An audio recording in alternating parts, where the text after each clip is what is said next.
Hey everyone, here I am with something I picked up off Banggood a couple of weeks back, which is a Lishi AM5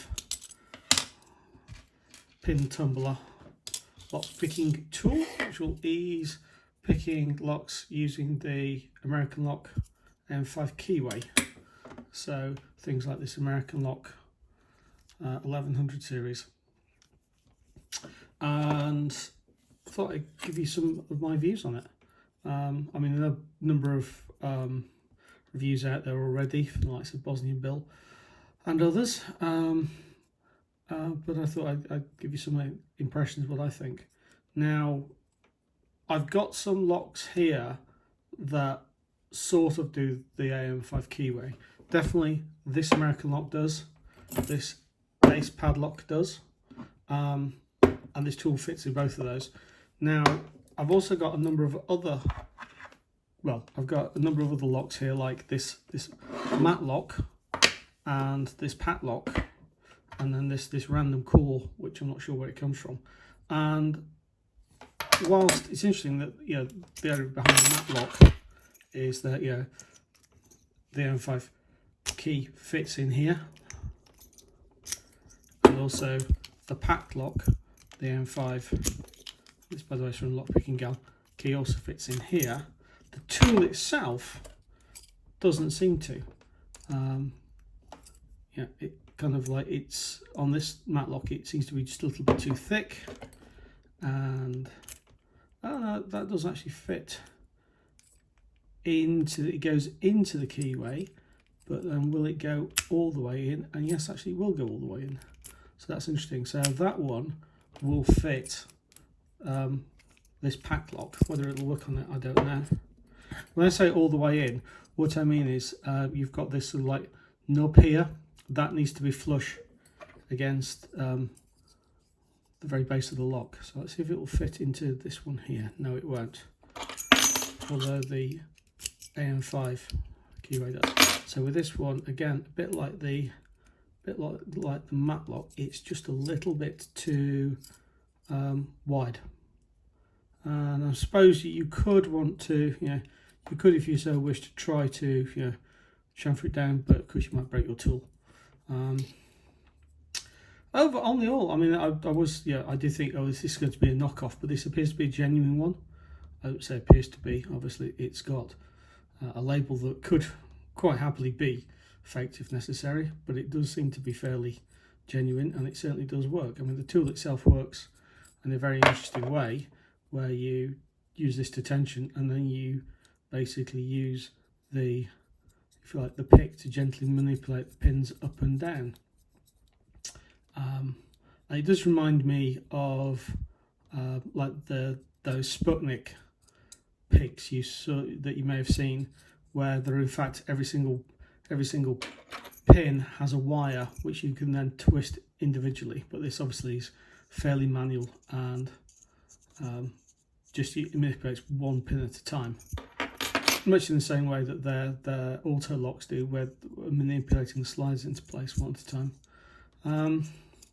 So yeah, what I'll do is I'll pause this video, and then I'll see if I can pick one of the locks here.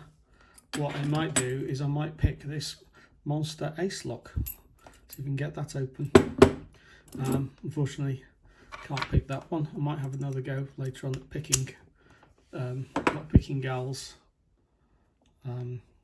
PacLocks with this tool, but let's see how we get on using this ace padlock. Be an interesting test.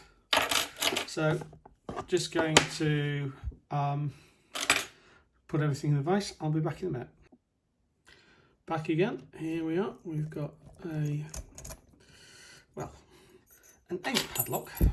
Stuck the wrong key in it for a second. Ace padlock. There you go. It does open. That's the bitting on it. Nothing particularly challenging.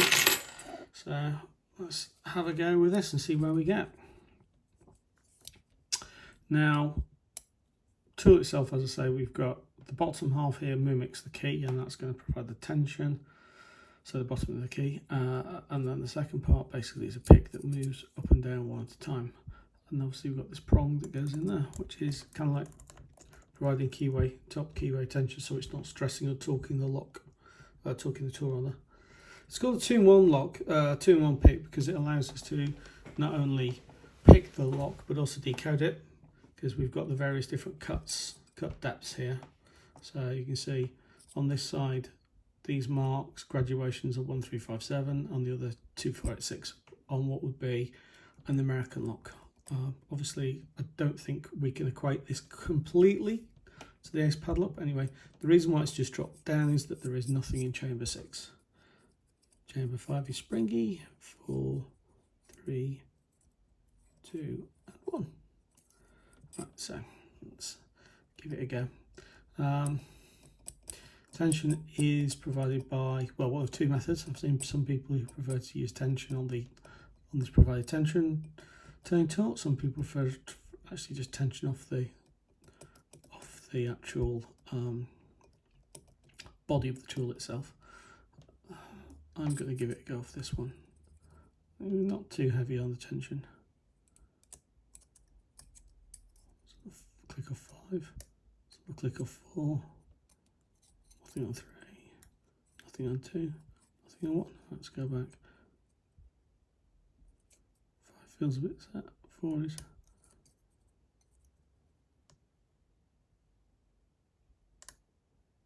Back off the tension. Oh. Let's back off the tension all the way.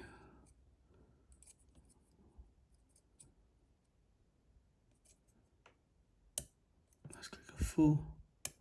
Nice click of 3. 2. And there we go. We're open.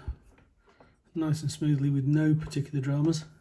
I'll admit, yes, I have practiced that a couple of times because it takes a while to get this right. But once you've started to get the feel of things, it's really quite easy and nice. So this is the AM5. I might collect some of the other tools in the series because, as I say, Banggood are currently selling these at a price, and I'm quite surprised that they are actually appear to be the genuine articles, not some sort of weird knockoffs. Anyway, take care everyone, and thanks for watching.